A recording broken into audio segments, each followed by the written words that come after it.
जय हिंद दोस्तों, आप सभी का अपने यूट्यूब चैनल गौतम जी के जीएस एकेडमी में स्वागत है।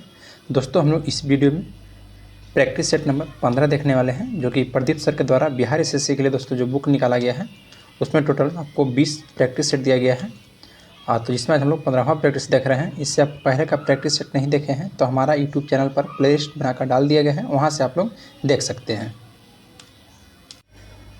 पहला क्वेश्चन है दोस्तों प्रैक्टिस सेट 15 का कि निम्नलिखित में कौन सा सही युग्म सही है।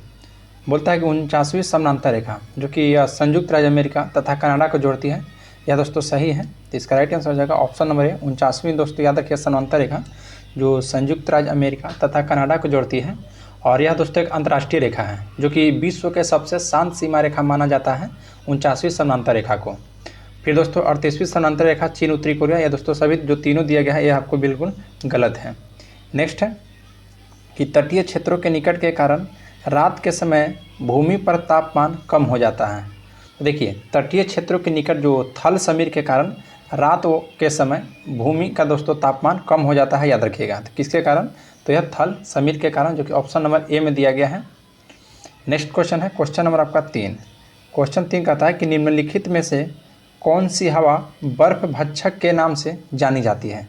तो बर्फ भक्षक के नाम से दोस्तों याद रखिएगा जो आपकी लू है, तो ऑप्शन नंबर सी आपका राइट हो जाएगा। लू को दोस्तों बर्फ भक्षक के नाम से जाना जाता है। और यह दोस्तों याद रखिए गर्मियों के मौसम में चलने वाली गर्म व शुष्क पवन है। इसके कारण वातावरण का तापमान जो है 42 डिग्री से 45 डिग्री तक पहुँच जाता है। और यह जो है लू है उत्तर भारत में गर्म व शुष्क हवाओं को दोस्तों लू कहा जाता है। नेक्स्ट है कि वह व्यक्ति जो एक साझेदारी फर्म को केवल अपना नाम देता है उसे क्या कहा जाता है। तो देखिए 4 का दोस्तों ऑप्शन नंबर आपका जो दिया गया है बी नॉमिनल पार्टनर, याद रखिएगा। नॉमिनल जो पार्टनर है दोस्तों या ऐसे व्यक्ति को जो एक साझेदारी फर्म को केवल अपना नाम देता है उसे नॉमिनल पार्टनर कहते हैं। नेक्स्ट है कि निम्न में से कौन से भारत में महत्वपूर्ण उद्योग की श्रेणी में आता है। तो कौन सा है दोस्तों? तो आपका 5 का राइट आंसर हो जाएगा ऑप्शन नंबर सी खाद्य फसलें। देखिए खाद्य फसलें दोस्तों यह भारत में उद्योगों की श्रेणी में आता है। नेक्स्ट क्वेश्चन पाते हैं क्वेश्चन नंबर आपका 6। क्वेश्चन 6 कह रहा है कि निम्नलिखित में से कौन सा युग्म सही है। तो इसमें कौन सा युग्म सही है दोस्तों? देखिए स्नूकर जो खेल है यह दोस्तों क्यू द्वारा खेला जाता है, जो कि यह सही है। तो ऑप्शन नंबर यही आपका राइट हो जाएगा। स्नूकर खेल दोस्तों यह क्यू द्वारा खेला जाता है, जिसे क्यू को दोस्तों डंडा भी बोलते हैं, याद रखिएगा। क्यू लकड़ी का फाइबर ग्लास की बनी होती है जिसे नोक का प्रयोग क्यू द्वारा गेंद को हीट करने के लिए किया जाता है। नेक्स्ट है कि सूची 1 को सूची 2 के साथ सम्मिलित करना है। एक तरफ त्यौहार दे दिया गया है और एक तरफ दोस्तों उसे संबंधित राज्य दिया गया है। तो देखिए ओणम याद रखिएगा दोस्तों। ओणम जो त्यौहार है यह केरल में मनाया जाता है। ओणम त्यौहार कहाँ में है? तो केरल में। कुचिपुड़ी जो त्यौहार है दोस्तों यह आंध्र प्रदेश में मनाया जाता है। पोंगल की बात की जाए दोस्तों तो पोंगल तमिलनाडु में मनाया जाता है। और गुड़ी पड़वा त्यौहार दोस्तों महाराष्ट्र राज्य की है। तो गुड़ी पड़वा दोस्तों याद रखना है महाराष्ट्र राज्य की है। पोंगल आपको तमिलनाडु की, कुचिपुड़ी आंध्र प्रदेश, ओणम महाराष्ट्र। तो इसका राइट आंसर हो जाएगा option number B 4-2-3-1। 4-2-3-1। Next question है कि 33वें ग्रीष्मकालीन ओलंपिक खेलों का आयोजन कहाँ किया जाएगा। तो 9 का दोस्तों 8 का आपका राइट आंसर हो जाएगा ऑप्शन नंबर सी पेरिस में, याद रखिएगा। जो 33वें ग्रीष्मकालीन ओलंपिक खेलों का आयोजन पेरिस में किया जाएगा।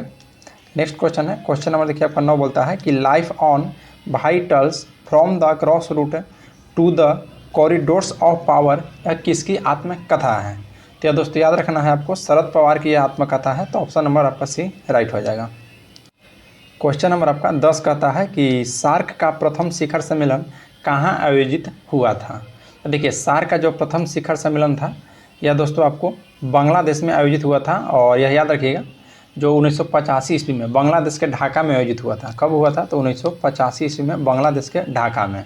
और यह दक्षिण एशियाई देशों का प्रमुख आर्थिक व क्षेत्रीय सहयोग संगठन है, जिसकी स्थापना दोस्तों 7-8 दिसंबर को 1985 को किया गया था। और इसका मुख्यालय काठमांडू यानी कि नेपाल में स्थित है। और वर्तमान में इसके सदस्यों की संख्या भी 8 है, याद रखिएगा। नेक्स्ट है कि मैत्री एक्सप्रेस भारत और किसके बीच एक अंतर्राष्ट्रीय रेलगाड़ी है। तो मैत्री एक्सप्रेस दोस्तों भारत और बांग्लादेश के बीच चलने वाली है। तो ऑप्शन नंबर सी आपको राइट हो जाएगा। भारत और बांग्लादेश के बीच चलने वाली एक यह अंतर्राष्ट्रीय रेलगाड़ी है, जिसे दोस्तों अप्रैल 2008 को ध्यान रखना है, अप्रैल 2008 को चितपुर ढाका के बीच चलाया गया था। नेक्स्ट है कि विश्व का सबसे बड़ा डाक नेटवर्क किस देश का है। तो विश्व का सबसे बड़ा दोस्तों डाक नेटवर्क की बात की जाए तो याद रखिएगा किस देश का है, तो ऑप्शन नंबर सी आपका राइट हो जाएगा, भारत का। भारत का दोस्तों सबसे बड़ा डाक नेटवर्क देश है। नेक्स्ट है कि ग्लोबल कॉम्पिटिटिव रिपोर्ट कौन प्रकाशित करता है। तो ग्लोबल कॉम्पिटिटिव रिपोर्ट जो है दोस्तों यह प्रकाशित किया जाता है आपको विश्व आर्थिक मंच के द्वारा, जो कि ऑप्शन नंबर आपका सी में दिया गया है। नेक्स्ट क्वेश्चन है क्वेश्चन नंबर आपका 14। क्वेश्चन 14 का रहा कि भारतीय संविधान दिवस कब मनाया जाता है। तो देखिए भारतीय संविधान दिवस दोस्तों प्रत्येक 26 नवंबर को मनाया जाता है, प्रत्येक 26 नवंबर को। ऑप्शन नंबर सी आपका राइट हो जाएगा। और 26 नवंबर 1949 को, ध्यान रखना है 26 नवंबर 1949 को भारतीय संविधान को अंगीकृत किया गया था। नेक्स्ट क्वेश्चन है कि भारतीय संसद का अभिन्न अंग है। तो देखिए भारतीय संसद का जो अभिन्न अंग है दोस्तों, देखिए राष्ट्रपति है, लोकसभा है और राज्यसभा है। यह आपको अनुच्छेद 79 में इस बात का उल्लेख किया गया है, याद रखना है संसद का दोस्तों। तो ऑप्शन नंबर डी हो जाएगा यह सभी। नेक्स्ट क्वेश्चन पाते हैं क्वेश्चन नंबर आपका 16। क्वेश्चन 16 करता है कि प्रथम आंग्ल सिख युद्ध कब लड़ा गया था। तो देखिए दोस्तों प्रथम आंग्ल सिख युद्ध जो था यह 1845 से 46 में लड़ा गया था और इस युद्ध में अंग्रेजी सेना ने लाहौर पर अधिकार कर लिया। और दूसरा आंग्ल सिख युद्ध पूछा आपसे दोस्तों तो 1848 से 1849 ईस्वी में लड़ा गया था। तो प्रथम पूछा है तो ऑप्शन नंबर ये आपका राइट हो जाएगा 1845 से 1846 में। और दूसरा कब लड़ा गया है तो 1848 से 1849, जो कि ऑप्शन नंबर डी दिया गया है। यह दोस्तों आपको दूसरा याद रखना है। नेक्स्ट है कि how India sees the world Kautilya to 21वीं सेंचुरी किसकी रचना है। तो यह दोस्तों श्याम सरन की, याद रखना है श्याम सरन की। नेक्स्ट है नई औद्योगिकी नीति कब लागू की गई थी। तो नौ औद्योगिकी नीति दोस्तों यह 26 जुलाई 1991 के नई औद्योगिकी नीति की शुरुआत हुआ था। तो 91 ऑप्शन नंबर हो जाएगा, ऑप्शन नंबर बी में वर्ष 1991 दिया गया है। नेक्स्ट है क्वेश्चन 19। मोहनजोदड़ो निम्नलिखित में से कहाँ पर स्थित है। तो मोहनजोदड़ो दोस्तों यह पाकिस्तान के सिंध प्रांत में अवस्थित है। तो ऑप्शन नंबर बी आपका राइट हो जाएगा, पाकिस्तान के सिंध प्रांत में। नेक्स्ट क्वेश्चन है, देखिए मोहनजोदड़ो की बात किया दोस्तों तो मोहनजोदड़ो का शाब्दिक अर्थ होता है कि मृतकों का टीला। और मोहनजोदड़ो को सर्वप्रथम खोज राखल दास बनर्जी ने 1922 ईस्वी में किए थे, याद रखना है। नेक्स्ट है निम्नलिखित में से किस लिपि को इंडो बैक्ट्रियन के नाम से जाना जाता है। तो इंडो बैक्ट्रियन के नाम से दोस्तों याद रखना है आपको खरोष्टी लिपि को जाना जाता है। तो ऑप्शन नंबर बी आपका राइट हो जाएगा, खरोष्टी लिपि। नेक्स्ट है क्वेश्चन 21। क्वेश्चन 21 है कि डेनिश कंपनी बिहार के मुख्यतः किस वस्तु का व्यापार कर था। तो यह दोस्तों आपका 20 का राइट आंसर हो जाएगा। 21 का क्वेश्चन का रहा दोस्तों, तो ऑप्शन नंबर सी हो जाएगा, सोरे का। याद रखना है जो डेनिश कंपनी बिहार में सोरे का वस्तु का व्यापार करते हैं दोस्तों। तो ऑप्शन नंबर सी आपका राइट हो जाएगा। क्वेश्चन नंबर दोस्तों आपका 22 बोलता है कि 30 जुलाई 1857 को निम्न में से किस जिले में सरकार ने सैन्य शासन लागू किया था। तो 1857 में दोस्तों याद रखना है। तो राइट आंसर हो जाएगा option number D, sorry option number इसका दोस्तों 22 का हो जाएगा डी। सही है दोस्तों ये सभी, क्योंकि आपको सारण में भी किया गया था सैन्य शासन लागू, चंपारण में भी किया गया था और पटना में भी किया गया था। नेक्स्ट है कि बिहार की जलवायु है। तो बिहार की जलवायु कैसी है। तो बिहार की जलवायु दोस्तों यह उपोष्ण जलवायु है। तो ऑप्शन नंबर डी आपका राइट हो जाएगा, उपोष्ण जलवायु। नेक्स्ट है कि बिहार का पहला जैविक ग्राम कौन सा है। तो बिहार का पहला जैविक ग्राम दोस्तों यह कोठिया है, याद रखना है। कोठिया जो है यह बिहार का पहला जैविक ग्राम है। नेक्स्ट क्वेश्चन पाते हैं क्वेश्चन नंबर आपका 25। विश्व शांति स्तूप बिहार में कहाँ स्थित है। तो विश्व शांति स्तूप दोस्तों बिहार में आपको राजगीर में अवस्थित है, याद रखना है। तो ऑप्शन नंबर सी आपका राइट हो जाएगा। फिर है किस बैंक द्वारा the banker to every Indian नाम की कॉफ़ी टेबल बुक लॉन्च की गई है। तो यह दोस्तों याद रखना है यह आपको SBI बैंक है। SBI बैंक के द्वारा दोस्तों the banker to every Indian नाम की कॉफ़ी टेबल लॉन्च किया गया है। नेक्स्ट क्वेश्चन है क्वेश्चन नंबर आपका 27 क्वेश्चन कर रहा है कि यूनेस्को ने अंतर्राष्ट्रीय शिक्षा दिवस 2023 को अफगान लड़कियों और महिलाओं को समर्पित करने का निर्णय लिया। यह दिन दोस्तों कब मनाया जाता है। तो राइट आंसर हो जाएगा ऑप्शन नंबर बी दोस्तों 24 जनवरी को। देखिए 24 जनवरी के द्वारा दोस्तों यूनेस्को ने अंतर्राष्ट्रीय शिक्षा दिवस 2023 को अफगान लड़कियों और महिलाओं को समर्पित करने का निर्णय लिया है और यह दिवस दोस्तों 24 जनवरी को मनाया जाता है। नेक्स्ट है कि मोबाइल एप्लीकेशन GS निर्णय किस मंत्रालय के द्वारा लॉन्च किया गया है। तो GS निर्णय दोस्तों याद रखना है ग्रामीण विकास और पंचायती राज मंत्रालय के द्वारा। तो ऑप्शन नंबर सी आपका राइट हो जाएगा, ग्रामीण विकास और पंचायती राज मंत्रालय के द्वारा। नेक्स्ट क्वेश्चन पाते हैं, क्वेश्चन नंबर 29 कहता है कि किस भारतीय राज्य ने वित्तीय वर्ष 22-23 में भौगोलिक संकेत टैग को सूची में शीर्ष स्थान प्राप्त हुआ है। तो राइट आंसर हो जाएगा दोस्तों ऑप्शन नंबर 1 केरल को। याद रखना है केरल राज्य को जो वित्तीय वर्ष 22-23 में जीआई टैग की सूची में दोस्तों शीर्ष स्थान प्राप्त हुआ है। तो ऑप्शन नंबर आपका ए राइट हो जाएगा। नेक्स्ट है कि पद्मश्री पुरस्कार विजेता कनक यतीन्द्र रेले का वर्ष 2023 में निधन हो गया है। वह दोस्तों किस क्षेत्र से पुरस्कार प्राप्त हुआ था? उन्हें किस क्षेत्र से पुरस्कार प्राप्त हुआ था कनक यतीन्द्र रेले को? तो राइट आंसर हो जाएगा दोस्तों ऑप्शन नंबर 1 कला के क्षेत्र में। नेक्स्ट है क्वेश्चन नंबर 31, निम्नलिखित में से कौन सा कथन मिश्रित अर्थव्यवस्था के संदर्भ में सही है? तो देखिए मिश्रित अर्थव्यवस्था के संदर्भ में कहा है दोस्तों, तो देखिए जो ऑप्शन सी दिया गया है कि राष्ट्रीय अर्थव्यवस्था में सार्वजनिक तथा निजी दोनों क्षेत्रों का अस्तित्व होना, यह दोस्तों मिश्रित अर्थव्यवस्था का उदाहरण है। याद रखना है, यानी कि दोस्तों प्राइवेट सेक्टर और सरकारी सेक्टर दोनों का अस्तित्व होना यह मिश्रित अर्थव्यवस्था का उदाहरण है। याद रखना है। नेक्स्ट है क्वेश्चन नंबर आपका 32 कि किस देश के आर्थिक विकास को मापने के लिए निम्नलिखित में से सबसे उचित मापक कौन सा है? तो याद रखना है आपको प्रति व्यक्ति आय। देखिए प्रति व्यक्ति आय दोस्तों किसी देश के आर्थिक विकास को मापने के लिए सबसे उचित मापक है प्रति व्यक्ति आय। नेक्स्ट क्वेश्चन पाते हैं, क्वेश्चन नंबर आपका 33। दोस्तों याद रखना है कि अगर प्रति व्यक्ति आय पर आप पूछेगा तो राष्ट्रीय आय बटा कुल जनसंख्या हो जाता है, राष्ट्रीय आय बटा कुल जनसंख्या। नेक्स्ट है कि हरित क्रांति भारत को किस पंचवर्षीय योजना के दौरान प्रारंभ किया गया था? तो देखिए हरित क्रांति जो था दोस्तों यह 1966 से 1966-67 में दोस्तों तृतीय पंचवर्षीय योजना के दौरान यह प्रारंभ किया गया था।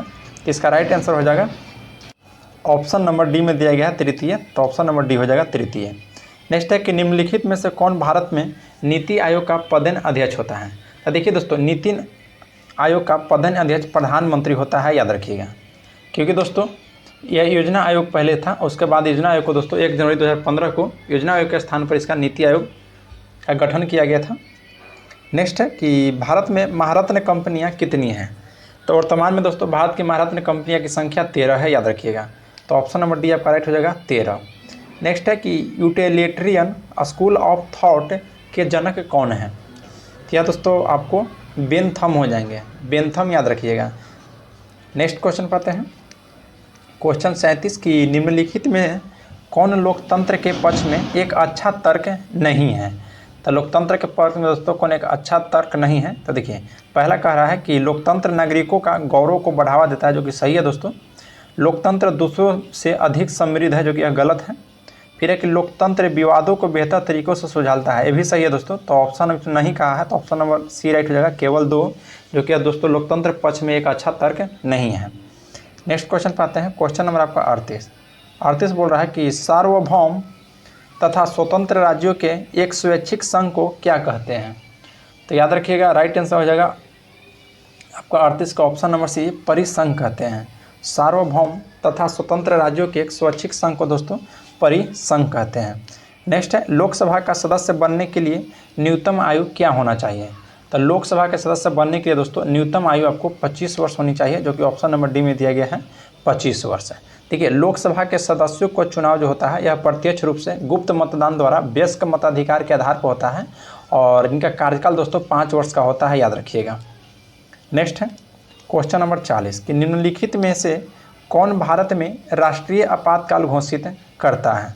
तो राष्ट्रीय आपातकाल घोषित दोस्तों यह राष्ट्रपति के द्वारा किया जाता है, जो कि ऑप्शन नंबर आपका ए में दिया गया है। और यह दोस्तों राष्ट्रीय आपातकाल की चर्चा अनुच्छेद 352 में किया गया है। याद रखिएगा, और यह घोषणा राष्ट्रपति जो कि मंत्रिमंडल के लिखित सिफारिश पर करता है। नेक्स्ट है भारतीय संविधान में कितनी अनुसूचियाँ हैं? तो भारतीय संविधान में दोस्तों अनुसूचियाँ की बात की जाए तो टोटल अभी 12 अनुसूचियाँ याद रखिएगा। और देखिए मूल संविधान में आपसे कहेगा तो मूल संविधान में दोस्तों टोटल 8 ही अनुसूचियाँ थी, और प्रथम संविधान संशोधन 1951 के तहत 9वीं अनुसूची को भारतीय संविधान में जोड़ा गया था। फिर दोस्तों 52वां संविधान संशोधन 1985 के तहत 10वीं अनुसूची को जोड़ा गया, और 73वां और 74वां संविधान संशोधन के तहत 1993 के तहत 11वीं और 12वीं अनुसूची को जोड़ा गया था। नेक्स्ट है कि निम्न अनुच्छेद में कौन सा अनुच्छेद उपाधियों का अंत से संबंधित है? देखिए अनुच्छेद 18 जो है यह उपाधियों के अंत से संबंधित है दोस्तों, याद रखिएगा। नेक्स्ट है क्वेश्चन नंबर आपका 43 बोलता है कि लोकसभा में राष्ट्रपति के द्वारा कितने सदस्य मनोनीत किए जाते हैं? तो लोकसभा में दोस्तों राष्ट्रपति के द्वारा याद रखिएगा कितने सदस्य मनोनीत किए जाते हैं, तो ऑप्शन नंबर आपका राइट हो जाएगा ए, यानी कि दोस्तों 2। लोकसभा में कितने हैं, तो लोकसभा में दोस्तों 2 मनोनीत किए जाते हैं, याद रखिएगा। और यह दोस्तों अनुच्छेद 331 के तहत वर्तमान में दोस्तों 104वां संविधान संशोधन जो कि 2020 के तहत राष्ट्रपति द्वारा लोकसभा और राज्य के विधानसभाओं में एंग्लो इंडियन को दोस्तों समाप्त कर दिया गया है, याद रखिएगा। नेक्स्ट है कि निम्नलिखित में से कौन सा युग्म गलत है, तो ह्वेनसांग। देखिए ह्वेनसांग दोस्तों यह चीन का रहने वाला था जो कि हर्षवर्धन के शासनकाल में आया था भारत। फिर इब्न तुत्ता जो कि दोस्तों यह मोरक्को का निवासी था, और यह आपको मोहम्मद बिन तुगलक के शासनकाल में भारत में आया था, याद रखिएगा। नेक्स्ट क्वेश्चन है दोस्तों कि मेगास्थनीज जो कि दोस्तों यूनान का निवासी था, ये भी सही है। और फिर फहान भी दोस्तों देखिए मलेशिया यात्री नहीं था, यह दोस्तों एक चीनी बौद्ध भिक्षु यात्री था, याद रखिएगा। तो ऑप्शन नंबर डी आपका हो जाएगा, जो कि इसका मिलान गलत है। नेक्स्ट है कि वर्ष 1821 ईस्वी में बंगाली साप्ताहिक समाचार पत्र संवाद कौमुदी निम्नलिखित में से किसने शुरू किया था, तो संवाद कौमुदी दोस्तों राजा राम मोहन राय के द्वारा शुरू किया गया था। और ये जो संवाद कौमुदी पत्रिका थी जो कि साप्ताहिक थी, और यह दोस्तों बंगाली भाषा में इसको शुरू किया गया था। क्वेश्चन नंबर आपका 46 का रहा है कि विजयनगर के राजा कृष्णदेव राय की रचना जो अमुक्तलवाद किस भाषा में लिखी गई है, तो यह देखिए दोस्तों जो अमुक्तलवाद की रचना या तेलुगु भाषा में किया गया था, और किसके द्वारा, तो जो विजयनगर के शासक कृष्णदेव राय के द्वारा, याद रखना है। तो ऑप्शन नंबर डी आपका राइट हो जाएगा, तेलुगु भाषा में। फिर है कि नर्तकी की मूर्ति यानी कि कांसा निम्नलिखित में से किस सभ्यता में पाई जाती है, तो जो नर्तकी की मूर्ति थी दोस्तों यह सिंधु घाटी सभ्यता का प्रत्यात्विक स्थल जो कि मोहनजोदड़ो से प्राप्त हुआ था। तो ऑप्शन नंबर बी राइट हो जाएगा, सिंधु घाटी सभ्यता। नेक्स्ट है कि किन्हें एशिया का प्रकाश भी कहा जाता है, यानी कि दोस्तों लाइट ऑफ एशिया किनसे कहा जाता है, तो गौतम बुद्ध को दोस्तों लाइट ऑफ एशिया कहा जाता है, यानी कि एशिया का प्रकाश स्तंभ। गौतम बुद्ध की दोस्तों जीवनी की बात की जाए तो जिनका जन्म दोस्तों 563 ईस्वी में हुआ था, जन्म इनकी 563 ईस्वी में हुआ था, जो कि नेपाल के तराई में लुम्बिनी नामक स्थान पर हुआ था। और गौतम बुद्ध का दोस्तों बचपन में सिद्धार्थ नाम था, और वह 24 वर्ष की अवस्था में गृह त्याग कर दिए थे, और 6 वर्ष की कठिन तपस्या के बाद वैशाख की पूर्णिमा को दोस्तों निरंजना नदी के किनारे उन्हें ज्ञान की प्राप्ति हुआ था, और उन्होंने अपना उपदेश पाली भाषा में दिए, और प्रथम उपदेश दोस्तों सारनाथ में दिए थे, जिन्हें बौद्ध ग्रंथों में धर्म चक्र प्रवर्तन कहा जाता है, याद रखिएगा। नेक्स्ट क्वेश्चन पाते हैं, क्वेश्चन नंबर आपका 49 बोलता है कि पृथ्वी के दोनों ध्रुवों को छूने वाली काल्पनिक रेखाएं क्या कहलाती हैं, तो यह दोस्तों याद रखना है देशांतर रेखाएं। जो पृथ्वी के दोनों ध्रुव को छूने वाली काल्पनिक रेखाएं को दोस्तों देशांतर रेखाएं कहलाती है, याद रखिएगा। और पृथ्वी पर कुल दोस्तों देशांतर रेखाएं की बात की जाए तो टोटल 330 लाइन है दोस्तों, और इन्हें जो 2 देशांतर रेखाओं के बीच जो दूरी होता है उसे गोरे कहा जाता है, याद रखना है उसे क्या कहा जाता है, तो गोरे। नेक्स्ट है कि निम्न में से किस तिथि पर उत्तरी गोलार्ध में ग्रीष्मकाल अयनांत को देखा जाता है, तो राइट आंसर हो जाएगा दोस्तों ऑप्शन नंबर ए 21 जून को। 21 जून को दोस्तों उत्तरी गोलार्ध में ग्रीष्मकाल अयनांत को देखा जाता है, याद रखना है। नेक्स्ट क्वेश्चन पाते हैं, क्वेश्चन नंबर 51। क्वेश्चन दोस्तों 51 कहता है कि सुमिलित कीजिए सूची 1 को सूची 2 के साथ। देखिए एक तरफ भौतिक राशि दिया गया है और एक तरफ दोस्तों उसका इकाई दिया गया है। तो त्वरण की इकाई क्या है दोस्तों, तो मीटर प्रति सेकेंड स्क्वायर। तो मीटर प्रति सेकेंड स्क्वायर दोस्तों 4 में दिया गया है। फिर बल, तो बल का दोस्तों इकाई है न्यूटन आपका, तो ये हो जाएगा आपका न्यूटन।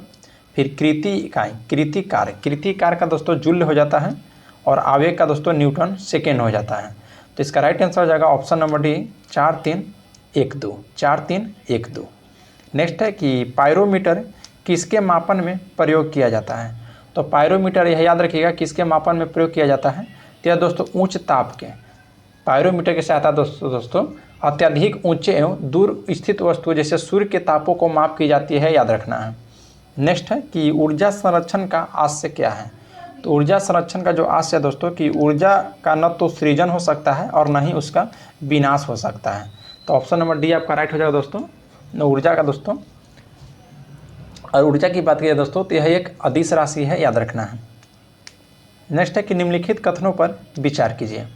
पहला कथन कह रहा है कि देखिए दोस्तों कथनों पर विचार कीजिए, और एक सामान्य दोलक का दोलन चल रहा है ऐसे में कि जब गोला माध्य स्थान से गुजरता है तो त्वरण शून्य हो जाता है, जो कि दोस्तों सही कह रहा है। फिर बोलता है कि हर आवर्तन में गोलक 2 बार किसी एक निर्दिष्ट वेग को प्राप्त करता है, ये भी सही है दोस्तों। फिर बोलता है कि दोलन के दौरान जब गोला चरम स्थिति पर पहुंचता है तो उसके गति और त्वरण दोनों शून्य हो जाते हैं। देखिए दोस्तों, उसके गति और त्वरण दोनों शून्य नहीं होते हैं, स्थिति ऊर्जा इसका दोस्तों वहाँ पे शून्य हो जाता है।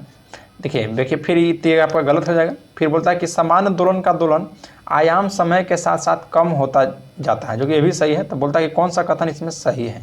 तो देखिए 1, 2, 4 जो कि ऑप्शन नंबर सी में दिया गया है, 1, 2, 4 यह कथन आपका सही है। नेक्स्ट क्वेश्चन पर आते हैं, क्वेश्चन नंबर आपका 55। क्वेश्चन 55 का है दोस्तों कि मृग मरीचिका का कारण क्या है। तो देखिए मृग मरीचिका का कारण क्या है, तो ऑप्शन नंबर डी आपका राइट होगा दोस्तों कि प्रकाश का पूर्ण आंतरिक परावर्तन। प्रकाश का पूर्ण आंतरिक परावर्तन या दोस्तों रेगिस्तान में गर्मियों को दिनों में मृग मरीचिका देखने के लिए मिलता है, याद रखना है।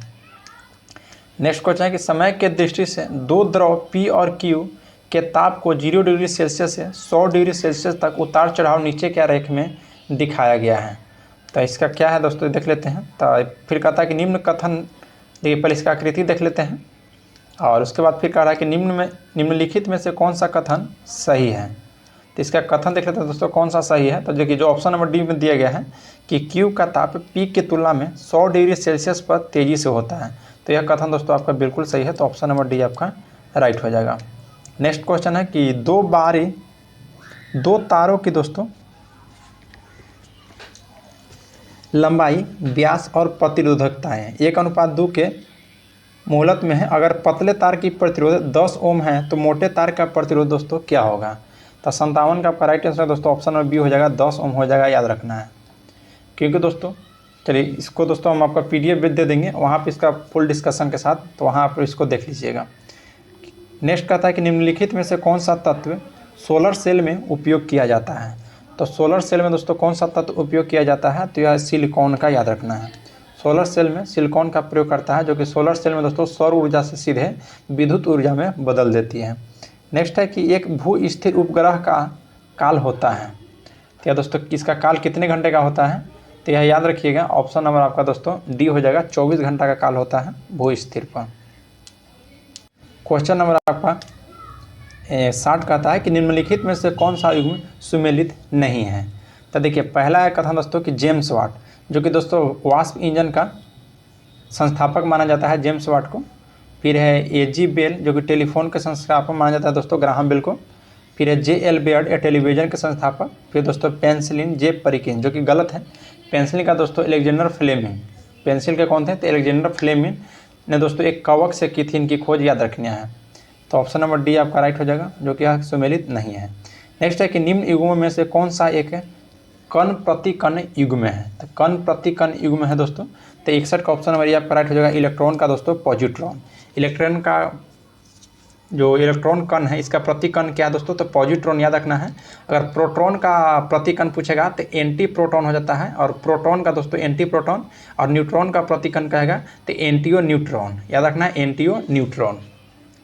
खोजकर्ता की बात की जाए दोस्तों तो इलेक्ट्रॉन की खोजकर्ता जे थॉमसन थे, पॉजिट्रॉन की खोजकर्ता दोस्तों एंडरसन थे, प्रोटॉन की खोजकर्ता गोल्डस्टीन थे, और एंटी प्रोटॉन की खोजकर्ता सीगर थे, और न्यूट्रॉन की खोजकर्ता चैडविक, और एंटी न्यूट्रिनो की खोजकर्ता दोस्तों पाउली थी, याद रखना है। न्यूट्रॉनों की खोज किसने, तो पाउली।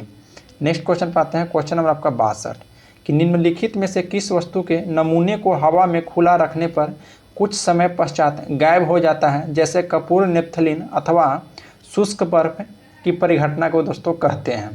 तो इस परिघटना का दोस्तों हम लोग क्या कहते हैं, तो ऊर्ध्वपातन कहते हैं। तो 62 का ऑप्शन नंबर ए राइट हो जाएगा, ऊर्ध्वपातन। नेक्स्ट क्वेश्चन है दोस्तों कि कांसा मिश्र धातु है। तो कांसा याद रखिएगा है किसका मिश्र धातु है, तो यह दोस्तों आपका Cu और Sn। Cu दोस्तों 88% होता है और Sn इसमें 12% होता है। तो यानी कि Cu दोस्तों देखिए तांबा और टीन हो जाएगा, तो ऑप्शन नंबर आपका ए राइट हो जाएगा, तांबा और टीन। नेक्स्ट है कि निम्नलिखित में से कौन सा सामान्य ताप पर ठोस अवस्था में रहता है। तो सामान्य ताप पर ठोस अवस्था में दोस्तों आयोडीन रहता है, याद रखिएगा। नेक्स्ट बात है कि pH एक मूल्यांक दर्शाता है। तो pH एक मूल्यांक क्या दर्शाता है दोस्तों, कि किसी घोल के अम्लीय या क्षारीय होने का मूल्यांक दर्शाता है, जो कि ऑप्शन नंबर बी आपका राइट हो जाएगा। देखिए 0 से 14 के बीच दोस्तों इसका मान होता है, और pH मान यदि 7 से नीचे है तब घोल अम्लीय है, और 7 से ऊपर है दोस्तों तो pH मान घोल क्षारीय है। यदि 7 ही है तो वह दोस्तों उदासीन होता है। नेक्स्ट क्वेश्चन है कि बहुलक जो विशेषतः बर्तन पर न चिपकने वाली सतह के रूप में प्रयुक्त होता है वह। तो वह दोस्तों टेफ्लॉन का होता है, याद रखना है। नेक्स्ट पाते हैं कि निम्नलिखित में से किस विस्फोटक का नाम नोबेल तेल है।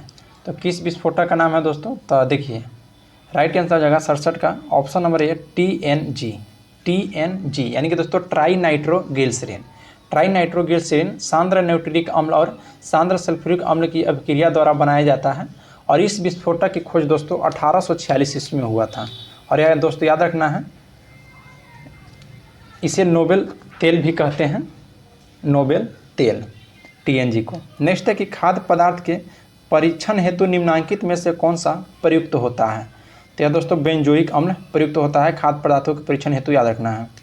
नेक्स्ट बात है कि निम्न कथनों पर विचार कीजिए। पहला कथन है कि पौधे को फास्फोरस की आवश्यकताएं रासायनिक उर्वरक आवश्यक हैं।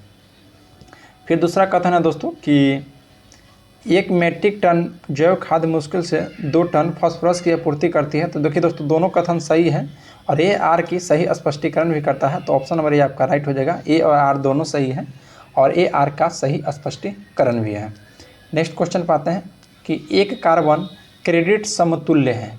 तो एक कार्बन क्रेडिट समतुल्य दोस्तों यह किसकी है, तो यह दोस्तों 1000 kg कार्बन डाइऑक्साइड की, 1000 kg कार्बन डाइऑक्साइड की। नेक्स्ट क्वेश्चन पाते हैं कि जैविक जगत में होने वाले कार्य गुण व पद्धति के अध्ययन के इस ज्ञान को मशीनी जगत में उपयोग करने को क्या कहते हैं। तो 71 का राइट आंसर है दोस्तों ऑप्शन नंबर ए बायोनिक्स कहते हैं, याद रखना है, बायोनिक्स। नेक्स्ट क्वेश्चन पाते हैं कि प्याज के छील को उतारने पर आंसू आते हैं क्योंकि प्याज निष्कासित करता है। देखिए जो प्याज का छील को उतारने पर दोस्तों आंसू इसलिए आते हैं क्योंकि प्याज में जो दोस्तों सल्फेनिक अम्ल होता है यह निष्कासित करता है, इसलिए दोस्तों आंसू आते हैं। नेक्स्ट है कि 2,4-D क्या है। तो 2,4-D दोस्तों जिसे बोलते हैं डाइक्लोरोफिनॉक्सी एसिटिक अम्ल और यह दोस्तों एक संश्लेषित ऑक्सीन है, याद रखना है। तो ऑप्शन नंबर डी आपका राइट हो जाएगा कि यह एक खरपतवार नाशी है, खरपतवार दोस्तों नाशी है, याद रखना है। नेक्स्ट पाते हैं क्वेश्चन नंबर आपका 74 कहता है कि जब एक व्यक्ति वृद्ध होते जाता है तो सामान्यतः उसका रक्त का दाब पर क्या प्रभाव पड़ता है। तो देखिए दोस्तों जब एक वृद्ध व्यक्ति होते जाता है तो उसका आपका रक्त की बात की जाए तो वह दोस्तों उतना ही रहता है, रक्त में कोई मतलब घटाव बढ़ाव नहीं होता है दोस्तों, रक्त उतना ही रह जाता है और इसका दाब जो है दोस्तों वह बढ़ जाता है। नेक्स्ट है कि सेब का हृदय रोगियों के लिए विशेष महत्व है क्योंकि यह बड़े स्रोत हैं। तो यह बड़े स्रोत किसके है दोस्तों, तो केवल पोटेशियम का। तो ऑप्शन नंबर डी आपका राइट हो जाएगा, केवल पोटेशियम का। देखिए दोस्तों इसके बाद इनके 75 क्वेश्चन तक टोटल हम लोग देख लिए। इसके बाद से GK GS है और मैथ रीजनिंग है। तो वहाँ से दोस्तों हम लोग PDF दे रहे हैं जो कि डिस्क्रिप्शन में टेलीग्राम का लिंक दिया गया है, उस लिंक के माध्यम से आप टेलीग्राम में ज्वाइन हो जाइए और वहाँ पर दोस्तों इसका PDF प्रोवाइड करा दिया गया है। तो वहाँ से आप इसको फुल डिस्कशन के साथ देखकर मैथ भी आप सॉल्व कर सकते हैं।